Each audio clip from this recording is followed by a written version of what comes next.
อันเป็นแฟนรายการธรรมะก่อนนอนนี้จงมีแต่ความสุขกายสบายใจปราศจากโรคาภัยต่างๆที่เกิดขึ้นในจิตในร่างกายขอให้หายที่จะเกิดมีมาก็อย่าได้มากล้ำมากายขอมีความสุขกายสบายใจให้ญาติโยมทั้งหลายจำเริญไปด้วยลาภด้วยยศด้วยสุขสรรเสริญมีอายุวันนะสุขภละเหมือนกันทุกท่านทุกคนเจริญพรโยมทั้งหลายวันนี้รายการธรรมะก่อนนอนเป็นต้นปีต้นเดือนวันนี้ตรงกับวันที่1 เดือนมกราคมพุทธศักราช2562ปีหมาก็ผ่านไปด้วยดีปีกูลนี้ก็เข้ามาแทนที่โยมกับอาตมาภาพก็ดูเหมือนจะผ่านไปเหมือนกันทุกคนนะ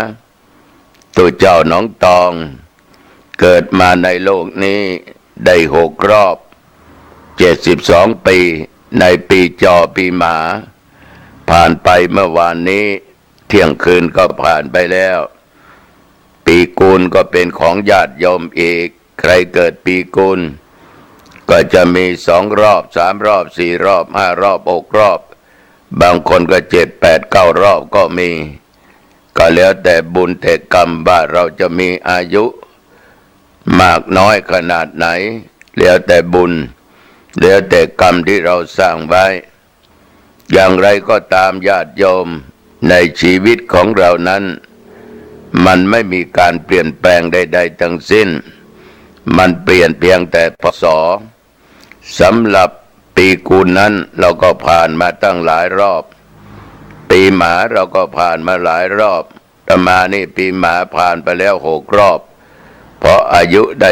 72 ปีเต็ม73 ปีก็ย่างเข้ามาถ้าบุญวาสนามีได้84ก็จะมาเจออีกรอบหนึ่งเป็น7 รอบอายุจะได้84 ปีสาธุชนญาติโยมทั้งหลายโยมและอาตมาภาพเป็นคนที่มีบุญนะเป็นคนที่มีบุญเป็นคนที่มีกรรมแต่พอพูดถึงเรื่องกรรมดีหรือกรรมไม่ดีอันไหนจะมากจะน้อยเราก็ไม่สามารถที่จะบอกให้ได้คนที่จะรู้ก็อยู่ที่ตัวคนตัวใครตัวมันอาตมาเคยพูดเสมอว่าเวลาวันเดือนปีนั้นมันสำคัญยิ่งนะโยมนะอย่าให้มันผ่านไปโดยไร้ค่าโดยไม่มีประโยชน์อะไรเลยก็ขอให้โยมทั้งหลายนั้นลองสำรวจดูในชีวิตของเรา365 วันเวลาวันเดือนปีที่ผ่านไปนั้นเราทำอะไรไว้ทำดีหรือไม่ดีถ้าเราทำดีก็เพิ่มดียิ่งขึ้นไปถ้าสำรวจดูแล้วไม่ดีมันมีเยอะกว่าดี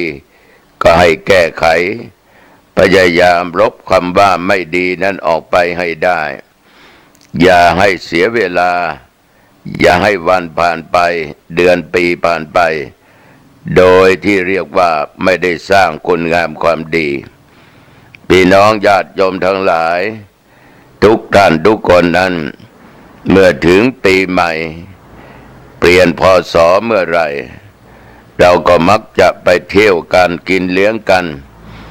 เพื่อความสังสรรค์สนุกสนานต่อครอบครัวก็ดีต่อญาติพี่น้องก็ดีต่อเพื่อนพ้องมิตรสหายคำก็ดีเราทุกคนนั้นก็จะไปเที่ยวที่โน่นไปเที่ยวที่นี่แล้วก็ไปเหมาโต๊ะอาหารพากันไปทานข้าวก็นับว่าเป็นสิ่งที่ดีเพราะ1 ปีที่ผ่านมานั้นไม่ใช่เราไม่ได้ทานไม่ได้เที่ยวไม่ได้กินไม่ได้หยุดไม่ได้พักเราก็หยุดพักเราก็กินแล้วก็ทานมาตลอดแต่ว่าคนเรามันก็อย่างนี้แหละญาติโยมก็คิดว่าทุกข์มาตลอดปีทำงานมาตลอดปีเหน็ดเหนื่อยมาตลอดปีสุขบ้าง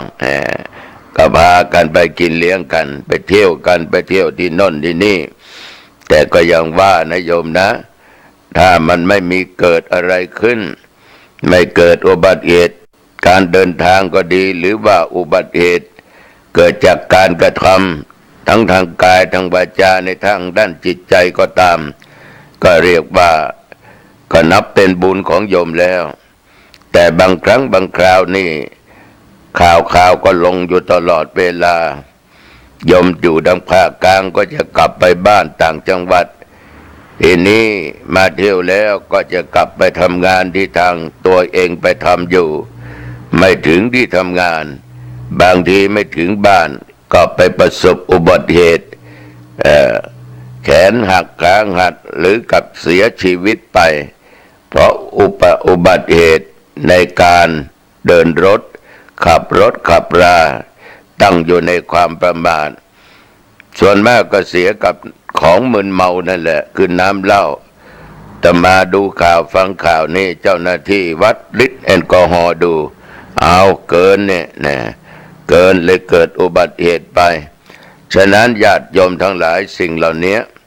ต้องมีสติต้องระมัดระวังอยู่ตลอดเวลาเพราะว่าเราไม่รู้ว่า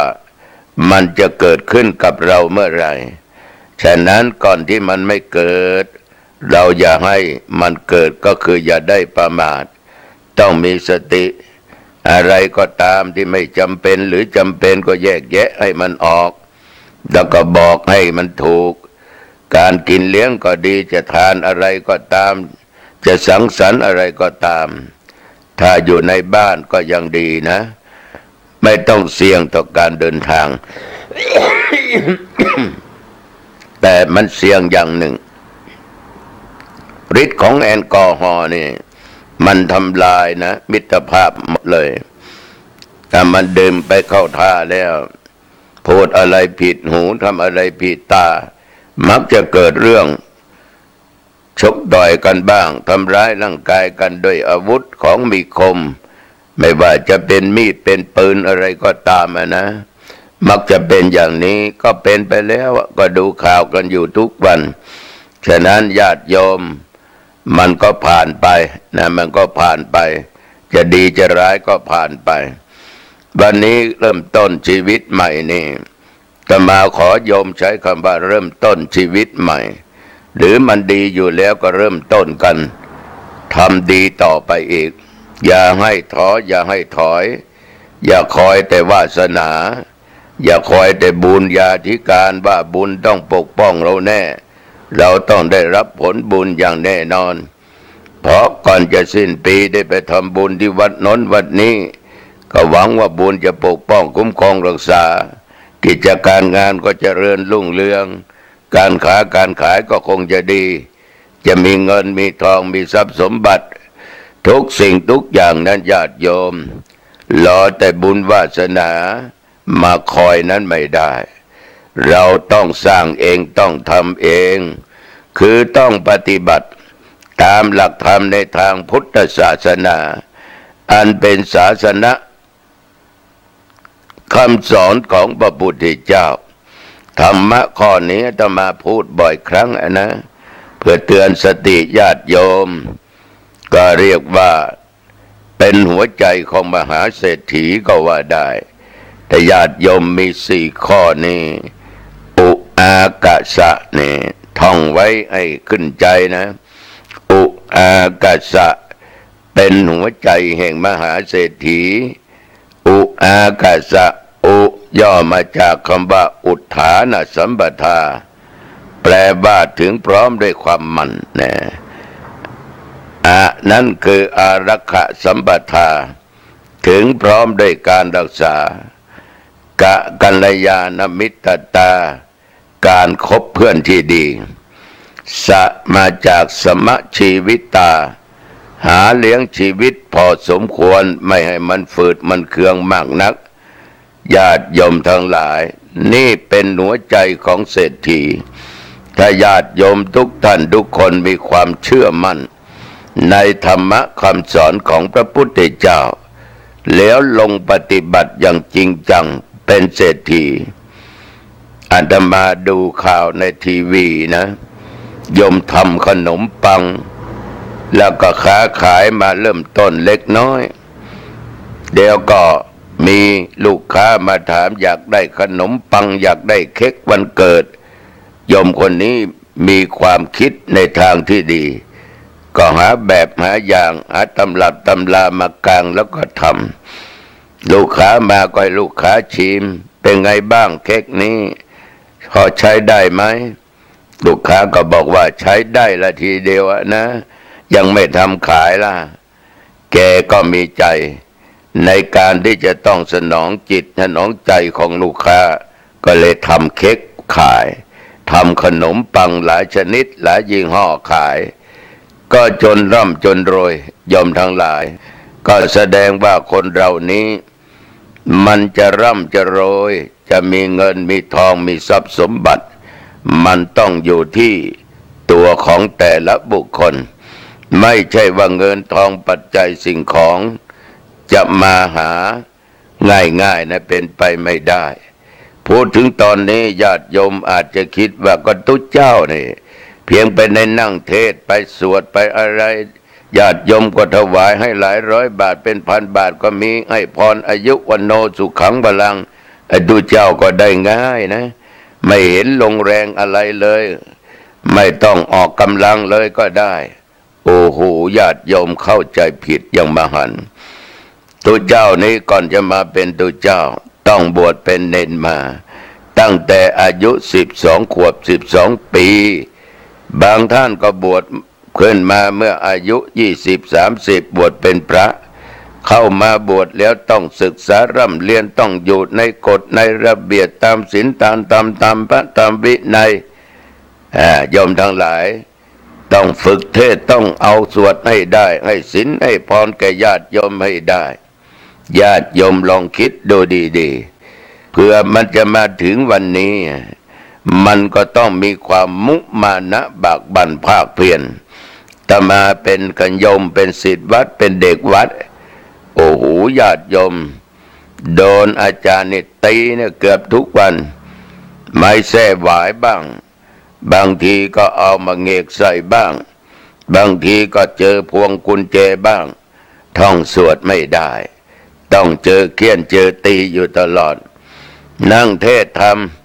ครูบาอาจารย์นี่ยอมทั้งหลายเอาเน้นตันมานี่เทศธรรมผูกนี้ให้ได้อาจารย์ก็นั่งบนเก้าอี้เราก็นั่งอยู่ข้างล่างก็นะโมตัสสะเอวัมเมสุตังเทศไปว่าผิดก็เจอแล้วพวงกุญแจลงที่หัวบางทีก็มีอะไรก็เจอโยมทั้งหลายฉะนั้นทุกองค์นี่ผ่านมาอย่างนี้คนเรานั้นโยมทั้งหลายมันจะมาถึงวันนี้ได้ไม่ใช่ของง่ายๆดังที่ญาติโยมพูดกันคุยกันนะ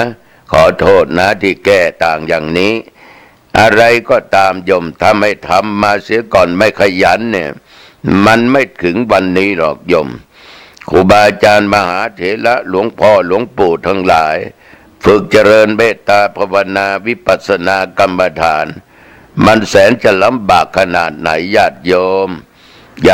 ไม่เชื่ออาตมาภาพก็เข้าปฏิบัติดูสิลองรักษาศีล 5 ศีล 8ดูสิว่ามันจะฝืนใจโยมขนาดไหนแต่ทุกอย่างนั้นโยมมันสำฤทธิ์ผลได้ด้วยความตั้งจิตตั้งใจทำพระสงฆ์องค์เจ้าทั้งหลายเพื่อจะมาถึงวันนี้อาตมาจะมานั่งเทศวันนี้ได้บรรยายธรรมะให้ญาติโยมได้โอ้โหญาติโยม50 กว่าปีนะ50 กว่าปีต้องฝึกฝนมาเหมือนพูดวันนี้โยมทั้งหลายอาตมาไม่คิดอะไรหรอกว่าจะเอาอะไรมาพูดนะถือเครื่องบันทึกเสียงธรรมะก็พูดไปเลยนะเอามันตามการตามเวลานี่คือการศึกษาก็เป็นการที่จะต้องเรียกว่าอุทานสัมปทาถึงพร้อมด้วยความมันคนเรานี่ญาติโยมทั้งหลายอยากมียศอยากมีศักดิ์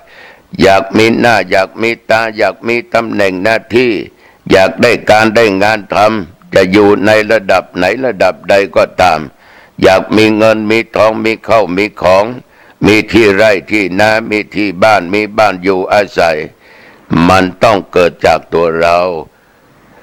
มัวแต่จะรอรับมรดกจากบิดามารดาอย่างนั้นมันไม่น่าภูมิใจสักเท่าไหร่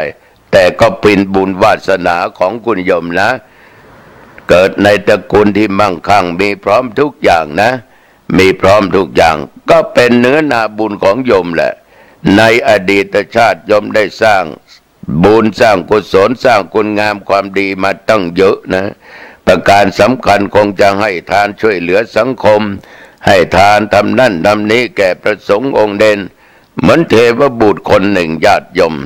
ในธรรมเนื้อมหาชาติมีบริวารตั้ง7-8 หมื่นนางฟ้าโยมทั้งหลายเข้ามาในลานพระจุฬามณีพระมหาเทพพระมาลัยเห็นเข้าก็ไปถามพระอินทร์ว่าโอ้เทพบุตรองค์นี้ทำไมมีบริวารมากอย่างนี้ด้วยบุญด้วยกุศลอะไรญาติโยมทั้งหลายพระอินทร์ก็ตอบพระมหาเทพพระมาลัยเถรว่าในอดีตชาติเกิดเป็นคนเป็นมนุษย์เป็นผู้เข้าถึงพระพุทธรัตนะธรรมรัตนะสังฆรัตนะคือเข้าถึงพระพุทธพระธรรมพระสงฆ์เป็นสรณะที่พึ่งรักษาศีล 5และศีล 8แล้วก็ยังได้บวชเป็นสามเณรนะได้บวชเป็นสามเณรก็รักษาศีลอยู่ตลอดเวลาประพฤติธรรมปฏิบัติธรรมตลอดเวลาตายแล้วไปเกิดบนสวรรค์เป็นเทพบุตรเลยมีนางฟ้าสาวสวรรค์ทั้งหลายถึง70,000 นางนี่อะไรก็ตามญาติโยมมันต้องเกิดแต่เหตุทั้งนั้นเราจะได้เงินได้ทองได้สิ่งได้ของได้ทรัพย์สมบัติมาต้องมีเหตุโยมทั้งหลายที่เป็นพ่อค้าแม่ขายนั่นบางท่านบางคนล้มลุกคลุกคลานเอาตัวเกือบไม่รอดแต่โยมก็มีความมุมานะบักบั่นพ่านเพียรไม่ท้อไม่ถอยไม่คอยแต่โชควาสนาไม่คอยแต่เลข2 ตัว 3 ตัว 6 ตัวท่านก็ค้าขายด้วยความมุมานะบักบั่นแต่ตั้งอยู่ในศีลในธรรมคือสุจริตในการทำงานอะไรก็ตามต้องสุจริตต้องมีความซื่อสัตย์ซื่อตรงต่อลูกค้าต่อคนทั่วไปถ้าเป็นพ่อค้าไม่ขายไม่โลภไม่โกงไม่เอาของปลอมมายัดมาเยียดเนี่ยบางคนค้าขายในโยมคิดไม่ซื่อต่อลูกค้านะอย่าค้าผลลำบากลักไม้ค้านั่นค้านี่ก็ตามเอาเข้าเรียกว่าหลอกเขาลวงเขาเอาของปลอมมายัดไว้ข้างในไอ้ของจริงมีไม่สักเท่าไหร่ไอ้คนเร็วมันก็รู้ไปแกะไปดูแล้วมันเป็นของปลอมต่อไปมันก็ไม่สั่งเราแล้วเพราะเรานั้นทุจริตต่อหน้าที่ของตัวเองทุจริตต่องานของตัวเองญาติโยมศรัทธาสาธุชนการงานนั้นเราต้องขยันไม่ว่าการเรียนและการงานหนักก็ต้องเอาเบาก็ต้องสู้แดดก็ต้องสู้เย็นก็ต้องสู้ร้อนก็ต้องสู้อย่าคุดคู้คนเรานี่บางท่านบางคนคุดคู้เกียจค้านไม่ทำการไม่ทำงานเหมือนนักเรียนทั้งหลายบางครั้งคุณพ่อคุณแม่นั้นส่งเสียให้เรียนหนังสือตั้งแต่อนุบาลจนประถมมัธยมต้นมัธยมปลายชั้นอุดมศึกษาพ่อแม่ก็ทุ่มเททุกสิ่งทุกอย่างและอยากให้ลูกมีหน้ามีตามีความรู้ได้นั่งเก้าอี้ได้ทำการทำงานในตำแหน่งที่ดีๆโอ้โหน่าเสียดายแต่ลูกบางคนไม่เอาเป็นสมเลเทเมาเป็นนักเรงหัวไม้พ่อแม่ส่งเสียเรียนหนังสือก็โดดเรียนไม่เอาใจใส่ไปคบใครก็ไม่พบไปคบกับคนพาลก็เลยพาไปหาผิดไม่เข้าหาบัณฑิตเลยไม่ได้อะไรสักอย่างไม่เคยเที่ยวก็เที่ยวไม่เคยโดดเรียนก็โดดเรียนไม่เคยดื่มก็ดื่มไม่เคยเสพก็เสพไม่เคยเต้นรำก็เต้นรำเคยอยู่แต่บ้านคบคนพาลก็พาไปในทางที่ไม่ดีหนีออกกลางค่ำกลางคืนบางทีไม่เข้าบ้านตั้งหลายวันนะพ่อแม่ก็เป็นห่วงเป็นหาอยู่ตลอดเวลาไม่มีความขยันในการศึกษาร่ำเรียนแล้วมันจะได้เป็นใหญ่เป็นโตไหมโยมลองไปถามคนที่มีตำแหน่งหน้าที่เป็นครูบาอาจารย์เป็นทหารเป็นตำรวจ เป็นข้าราชการในตำแหน่งนั้นตำแหน่งนี้เขาได้ตำแหน่งมามีชื่อมีเสียงมาได้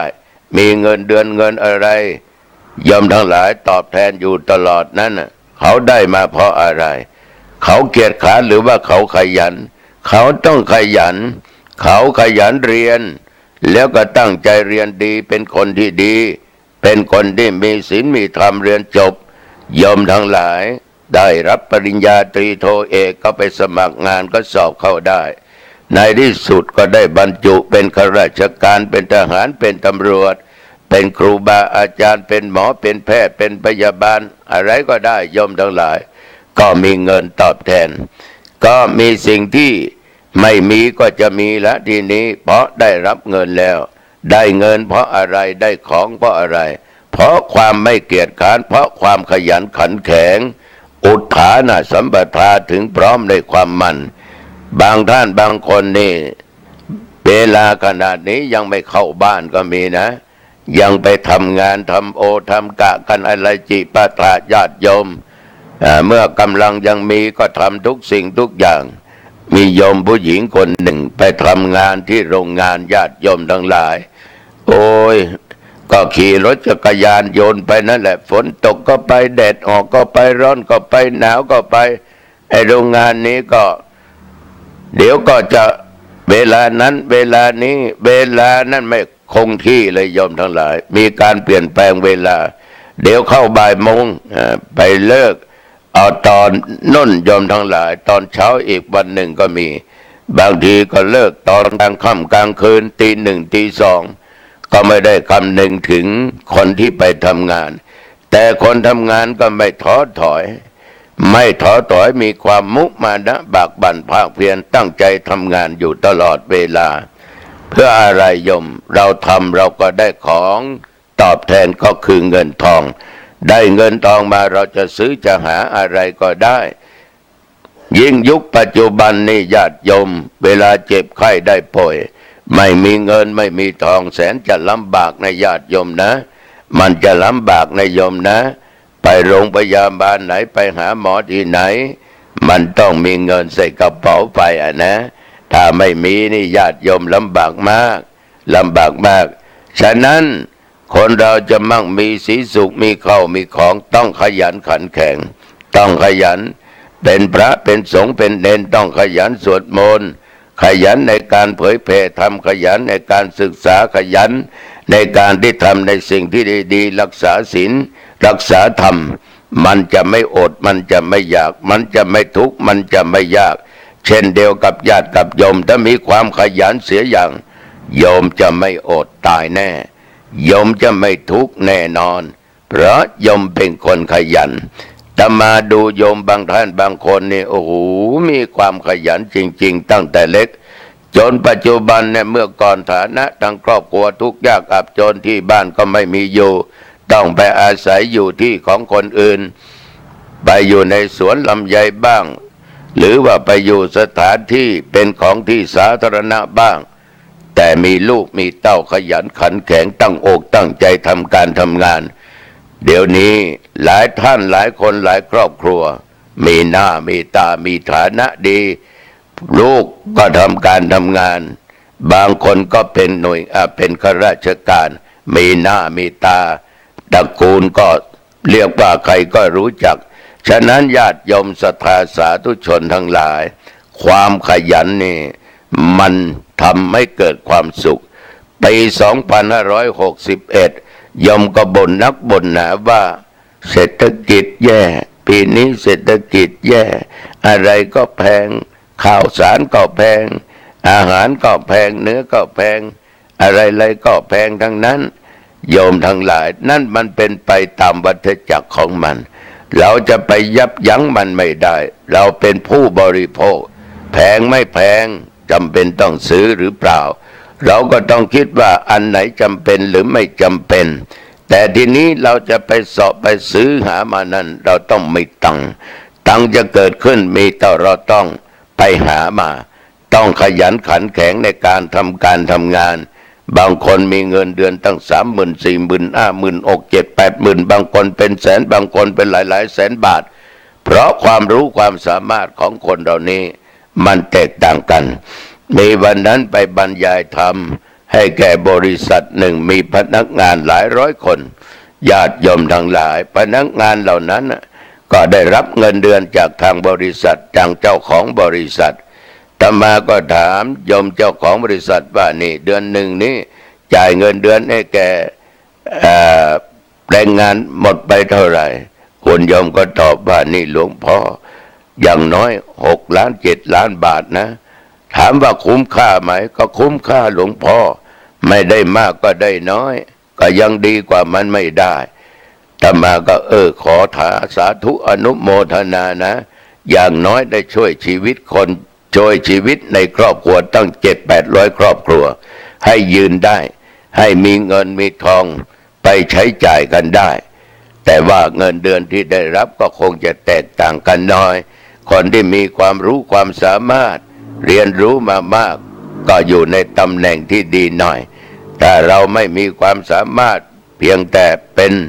ข้าจ้างเป็นเพียงแต่เป็นเรียกว่าลูกจ้างธรรมดานี้เงินก็ได้น้อยหน่อยแต่ก็ไม่ต่ำกว่า10,000 บาทขึ้นไปอย่างไรก็ตามญาติโยม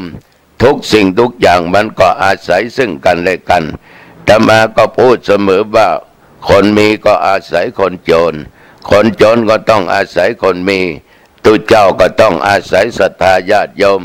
ศรัทธาญาติโยมก็อาศัยพระเรียนรู้เรื่องศีลเรื่องธรรมเรื่องบาปเรื่องบุญญาติโยมทั้งหลายเราทุกคนนั้นเกิดมาในโลกต่างอาศัยซึ่งกันและกันแต่อย่างไรก็ตามญาติโยมมันต้องอัตตาหิอัตโนนาโถ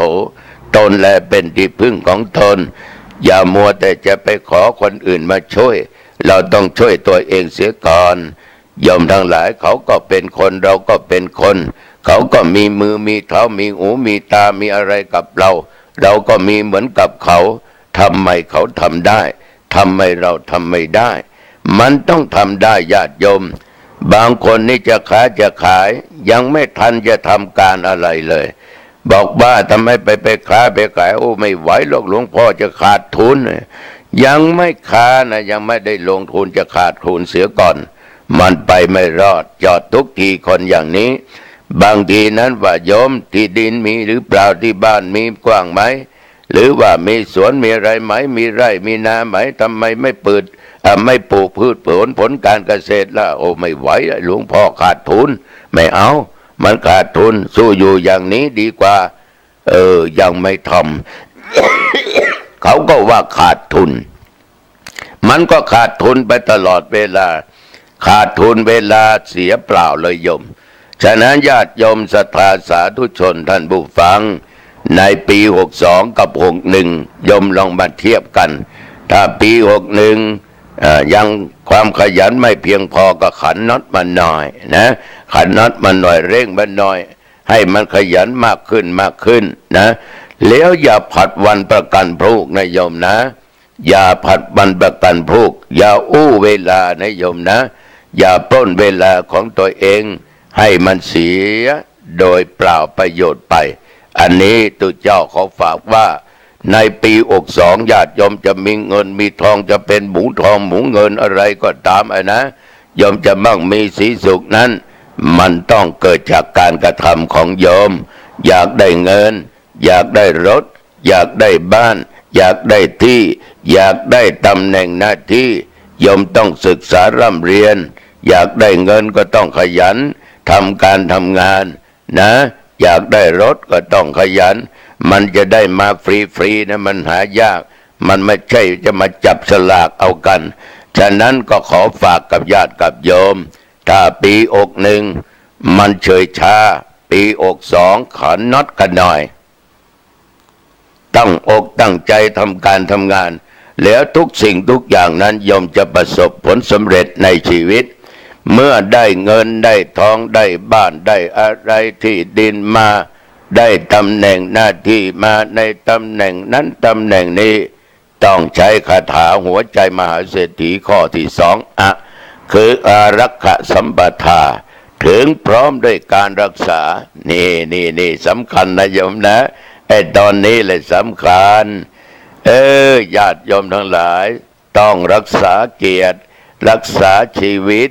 รักษาทรัพย์สินของตัวเอง รักษาตำแหน่งหน้าที่เราเป็นนักเรียนอย่าเพียรรักเดี๋ยวอกหักจะช้ำสองน้ำตาของเจ้าจะไหลนองหาวัตถุหนองตองไม่เตือนนะจะบอกให้ตั้งใจเรียนนะลูกนะรักษาหน้าที่เราเป็นเด็กเราเป็นนักเรียนเราเป็นนักศึกษาเรากำลังสร้างฐานแก่ตัวเองเรียนอย่าหนีเรียนอย่าโดดเรียนอย่าคบคนพาลให้คบคนเก่งให้คบคนดีต้องรักษาศักดิ์ศรี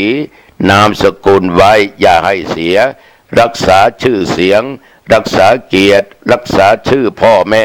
ปู่ย่าตายายพี่น้องของเรา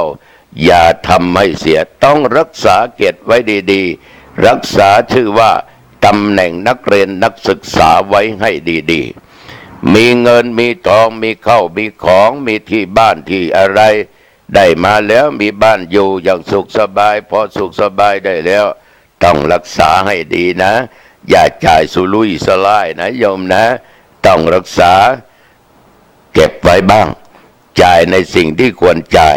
กินในสิ่งที่ควรกินนุ่งในสิ่งที่ควรนุ่งไปเที่ยวในสิ่งที่ถึงเวลาควรไปอันไหนไม่ควรก็อย่าพากันไปเลยนอกจากนั้นญาติโยม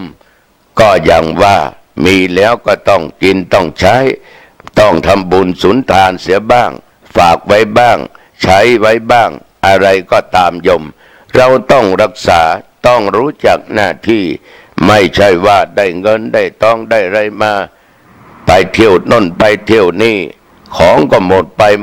ไม่หามาถมที่ไว้ดังเก่าดังเดิมมันก็ต้องหมดไม่วันใดก็วันหนึ่งเหมือนบางคนรับทรัพย์มรดกมาจากบรรพบุรุษจากพ่อจากแม่ปู่ย่าตายายโอ้เงินเป็นหลาย10 ล้านเป็น100 ล้านผลาญเสียหมดเลยเพราะอะไรญาติโยมไปคบกับคนผาลก็เลยพาไปหาผิดแหละเราไม่เคยเที่ยวมันก็ชักจูงชักนำไปเที่ยวที่นั่นที่นี่เขาว่าสนุกดีนี่มีผู้หญิงด้วยนะมีผู้ชายด้วยนะอยากจะเอาอะไรก็ได้นะนี่บางทีไม่เคยดื่มไม่เคยเสพก็ซื้อเหล้าซื้อเบียร์ดื่มหน้าไม่เป็นไรไม่เอานะไม่เอานะเอามันไม่ติดหรอกมันไม่ติดจริงเหล้ามันไม่ได้ติดขวดมันไม่ได้ติดแต่ว่าจิตนั้นโยมทั้งหลายมันนึกอยู่เสมอว่าโอ้โหเหล้ามันเป็นอย่างนี้เบียร์มันเป็นอย่างนี้ยามันเป็นอย่างนี้เขาจึงบอกว่าเป็นสิ่งเสพติดโยมทั้งหลายถ้าโยมไปถลำในสิ่งเหล่านี้มีเงินมีทองมีข้าวมีของเท่าไรก็เจียมไว้โยมทั้งหลายหมดไม่ใช่ว่าเจียมอะไรหมดนะความหายนะเกิดขึ้นอย่างแน่นอนที่สุดไม่เคยเล่นการพนันก็เล่นการพนันมีหลายท่านหลายคนหมดเนื้อหมดตัวเพราะผีการพนันไม่รู้จักเก็บรักษาทรัพย์สมบัติไว้มีคนหนึ่งนะโยมนะเป็นสาวเป็นแส่นะเป็นสาวแต่ขาดแส่ไปก็เป็นคนที่มีนะใจบุญใจกุศลมากวัดมีการมีงานก็ช่วยพระทำบุญสุนทานจากงานกฐินงานพระป่าจะสร้างโน่นสร้างนี้โยมคนนี้ก็สร้างอยู่ตลอดแต่ไปคบคนผ่านเล่นการพนันครั้งแรกก็บอกว่าไม่เล่นแต่เพื่อนฝูงนั่นแหละไอ้ตัวสำคัญนะคงจะถูกว่าจ้างให้ชวนไปเล่นว่าไม่เป็นไรมันไม่ติดหรอกเล่นเพื่อกายคลายเครียดเนี่ยคนเราไม่จะคิดไม่จะพูดกันอย่างนี้นั่งเล่นเข้า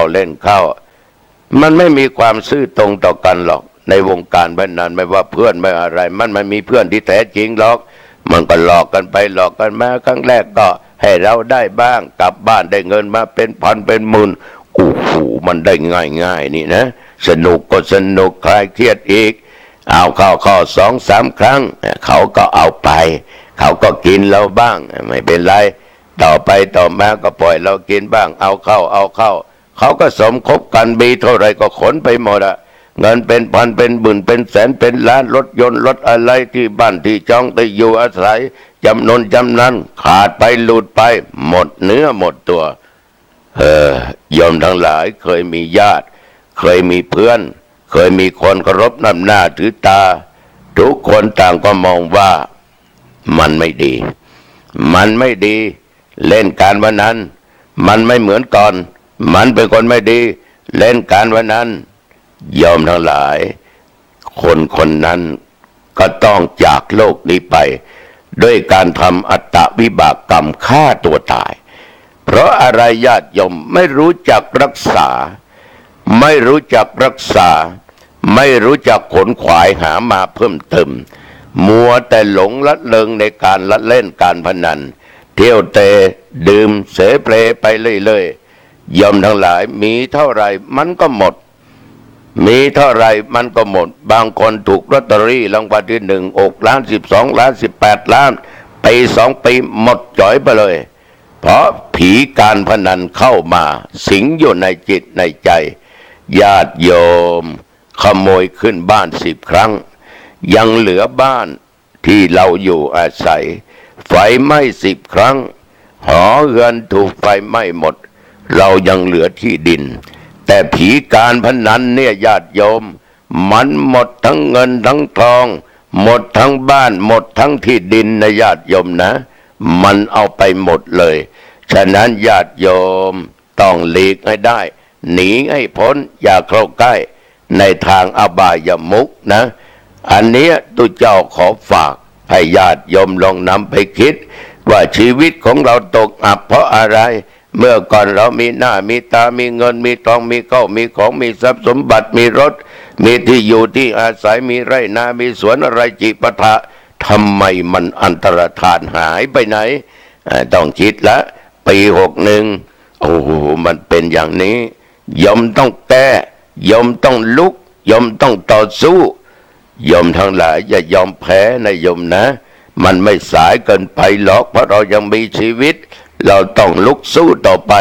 สู้ในทางที่ดีสู้ในสิ่งที่ถูกต้องที่มันไปผิดศีลในผิดธรรมไม่ผิดกฎหมายบ้านเมืองชื่อว่าเรารักษาทรัพย์สมบัติของเราไว้แต่ไม่ใช่ว่ามีแล้วไม่กินไม่จ่ายไม่นุ่งไม่อมไม่เที่ยวไม่ทำบุญสุนทาน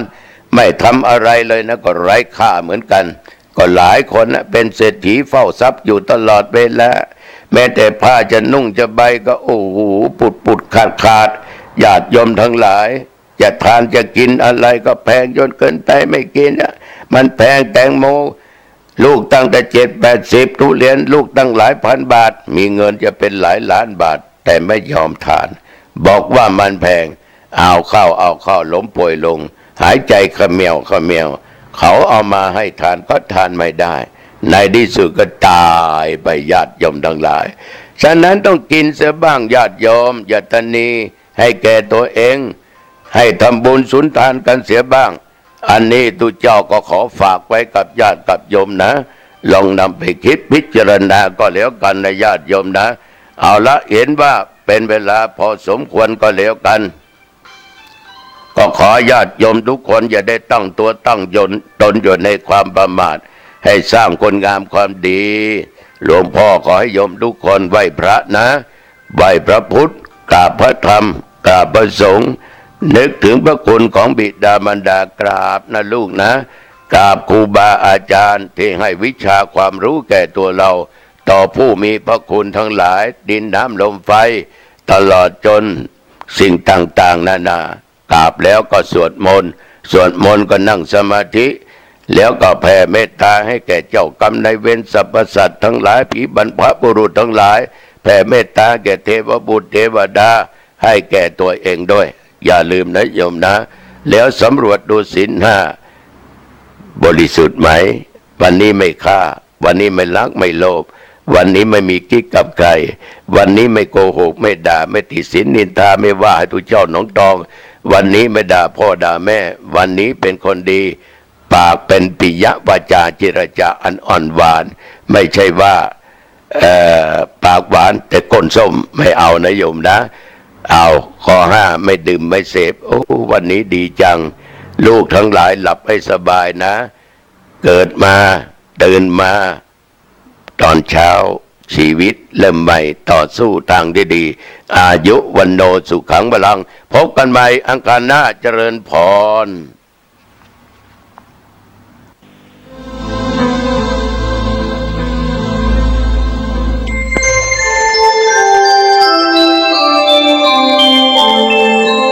ขณะนี้ท่านกำลังฟังสถานีวิทยุกระจายเสียงพระพุทธศาสนา FM 104.5 เมกะเฮิรตซ์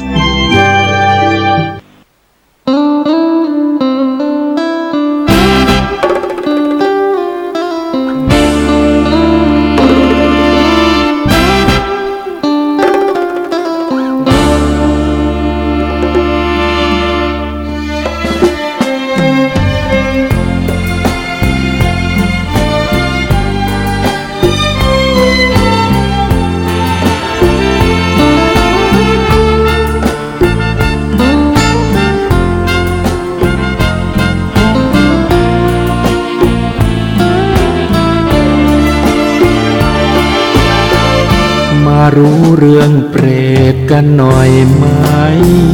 ทำบาปมากมายยามตายจึงกลายเป็นเปรตบาปลงทันและนั่นก็คือต้นเหตุใครกลายเป็นเปรตมันน่าสมเพชจริงนะไม่ชอบเป็นเปรตกันใช่ไหมก็จงตั้งใจละชั่วทำดีดังว่าอย่ามัวเพลินหลงเดินทางไม่สง่าชีวิตไร้ค่าเมื่อยามเวลาเป็นคนเปรตคือผู้ละโลกนี้แล้วคนตายไปแล้วมากมายมองมน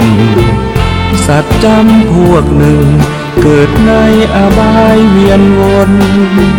ฉันไม่หลุดพ้นหรือฉันเปรตวิสัย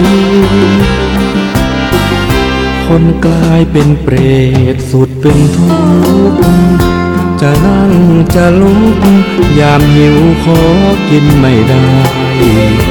ทนทรมานมีกินก็กินไม่ง่าย